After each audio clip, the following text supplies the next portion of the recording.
Hello viewers, আশা করি সবাই ভালো আছেন, সুস্থ আছেন। আলহামদুলিল্লাহ আমরাও ভালো আছি। আজকে আমি এনেছি সাবেকি একটা রান্না আপনাদের সঙ্গে শেয়ার করতে। এটা আমার ভীষণ পছন্দের, বাট আমি আজকে ফার্স্ট টাইম বানাচ্ছি। তো জানি না কেমন হবে খেতে আমার হাতের রান্নাটা। তবে আমি এটা যখন একটা কলকাতার একটা অথেন্টিক প্লাস অনেক পুরনো একটা রেস্টুরেন্টে আমি খেয়েছিলাম।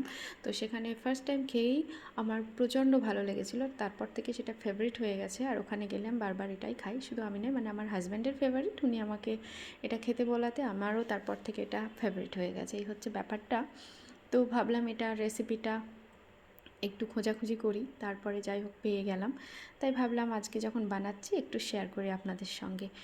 এটা একটা হচ্ছে কচু শাক পাতা দিয়ে, চিংড়ি মাছ দিয়ে, তার সঙ্গে নারকেল কোড়া দেওয়া থাকে, আরও উপকরণ সবগুলোই আমি বলছি পরপর। তো এটা এই সমস্ত জিনিস দিয়ে একটা সাবেকি রান্না, বিশেষত রান্নাটা বাংলাদেশের আমার যতটা জানা আছে। তো এই যে আমি কচু পাতাগুলো খুব সুন্দর করে ধুয়ে পরিষ্কার করে বেছে নিয়ে তারপরে যতটা সম্ভব কুচি কুচি করে ছুরি দিয়ে কেটে নিয়েছি। তারপরে আমি একটু গরম জল কড়াইতে ফোটাতে দিয়েছিলাম, তাতে কিচ্ছু অ্যাড করিনি, অনলি জল। তারপর তাতে শাকগুলো দিয়ে দিলাম। এবার আমি এটাকে ভালো করে নেড়ে চেড়ে সেদ্ধ করে নেব মিনিট 15 অথবা 10। আর এটা চাপা দিয়ে করবো না এই কারণ আমার গ্রিন কালার যে কচু শাকের যে কালারটা, সেটা আমি নষ্ট করতে চাই না, তাই আমি ঢাকা দিচ্ছি না। আপনারা যদি একটু সাদাটে টাইপের খেতে চান বা কালারটা আপনাদের কাছে কোনো ম্যাটার না করে, তাহলে ঢাকা দিয়ে দেবেন। তো যাই হোক, আমার ওটা সেদ্ধ হয়ে গেছে। ওটা নামিয়ে নিয়ে সেই কড়াইতেই আমি একটু সর্ষের তেল দিয়ে দিলাম।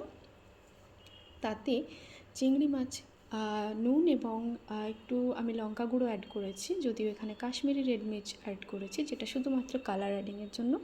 তারপর ওটা ভেজেও এক সাইডে তুলে ওই তেলেই আমি একটু ফোড়ন দিয়ে দিচ্ছি কালো জিরের ফোড়নটা অনেকে আবার ছাঁকনির উপরে নিয়ে দেয়, তার কারণ শুধুমাত্র ঘ্রাণটা অ্যাড করার জন্য। আমার যেহেতু এটা মুখে পড়লে খারাপ লাগে না, বরং ভালোই লাগে, তাই আমি কালো জিরেটা ওতেই দিয়েছি। তারপরেই সেদ্ধ করে রাখা শাকটা আমি এতে অ্যাড করে দিলাম।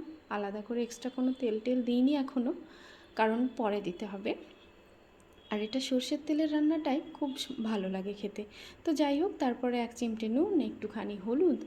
শাকে অনেকে হলুদ দেয় না, কিন্তু এটাতে, এই রেসিপিটাতে লাগে। সো আমি এখানে একটুখানি হলুদ আর নুন দিয়ে ভালো করে এটাকে মাখিয়ে নিচ্ছি।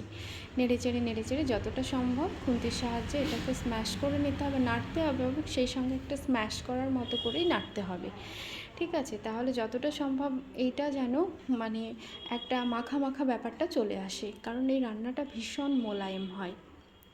তারপরে আমি একটু নুনটা চেক করে নিলাম ঠিক আছে কি না। তারপরে এই যে কোড়া নারকেল, সেই সঙ্গে আমি পোস্ত একসঙ্গেই বেটে নিয়েছি। আলাদা করেও আপনারা বাটতে পারেন, কোনো সমস্যা নেই। যেহেতু পোস্ত বাটার সময় কাঁচা লঙ্কা পোস্ত আলাদা করে বেটে নিতে পারেন। আমি এখানে কোনো কাঁচা লঙ্কা বাটা অ্যাড করব না, যেহেতু আমার বাড়ির অন্যান্য সদস্যরা ঝাল খেতে পছন্দ করেন না বা পারেন না, তাই জন্য আমি এখানে ঝাল ওইভাবে অ্যাড করছি না বলেই আমি পোস্ত এবং নারকেলকে একসঙ্গে বেটে নিয়েছি। বাট এটা সেপারেটলি বাটা যায়। তো এই যে আমি এবার কোড়া নারকেলটা আর পোস্ত বাটাটা একসঙ্গেই করেছিলাম, সেটা আমি দিয়ে ভালো করে ওটাকে নেড়ে চেড়ে সেই সঙ্গে খুন্তির সাহায্যে যতটা সম্ভব এটাকে স্ম্যাশ করছি। কোনো রকম জল বা তেল কিছুই আমি এতে অ্যাড করছি না, শুধুমাত্র স্ম্যাশ করছি। বারবার খুব ভালো করে নাড়তে হবে, নাহলে পোস্ত খুব তাড়াতাড়ি লেগে যায়। তারপরে এরকম নাড়াচাড়া করতে করতেই একটু তেল উঠে আসা মতো মনে হবে, কারণ নারকেল থেকে এমনিতেই তেল ছাড়ে। সেই অবস্থাতেই ভেজে রাখা চিংড়ি মাছগুলো অ্যাড করে দিচ্ছি। এবার ভালো করে নেড়ে চেড়ে নিয়ে আমি এগুলোকে কিছুক্ষণের জন্য আমি একটু চাপা দিয়ে রান্না করে নেব। হতে পারে সেটা 5 বা 7 মিনিট, তার বেশি নয়, কারণ অলরেডি সব সেদ্ধ। তারপরে এক ভাগে আমি সেটা তুলে নিয়ে আমি ঢাকনাটা সরিয়ে আমি এখানে ভিজিয়ে রাখা সর্ষে বাটা সেটাকে ছেঁকে নিয়েছি ছাঁকনির সাহায্যে, যাতে কোনো রকম লাম্পস না থাকে সর্ষে দানার। সেই জন্য আমি এটাকে ভালো করে ছেঁকে নিয়েছি। আর প্রথমেই বললাম রান্নাটা ভীষণ মসৃণ মোলায়েম টাইপের হবে, তাই অলওয়েজ ওইটা আমাদের মাথায় রাখতে হবে। আর সেই সঙ্গে সর্ষে বাটাটা পুরো দিয়ে দিলে একটা তেতো তেতো ফ্লেভারটা অনেক সময় হয়, তাই সেই সব এড়াতেই আর কি ছেঁকে দেওয়া। এরপরে আমি ভালো করে নাড়াচাড়া করে কিছুটা জল অ্যাড করে দিলাম, নর্মাল ট্যাপ ওয়াটার, মানে গরম জল বা এরকম কিছু নয় আর কি। তারপরে সেটাকে খুব ভালো করে আবারও নাড়াচাড়া করে জলটা শুকিয়ে নেবো গায়ে। তারপরে এরকম করে চেরা কাঁচা লঙ্কা ওপরে দিয়ে দেবো।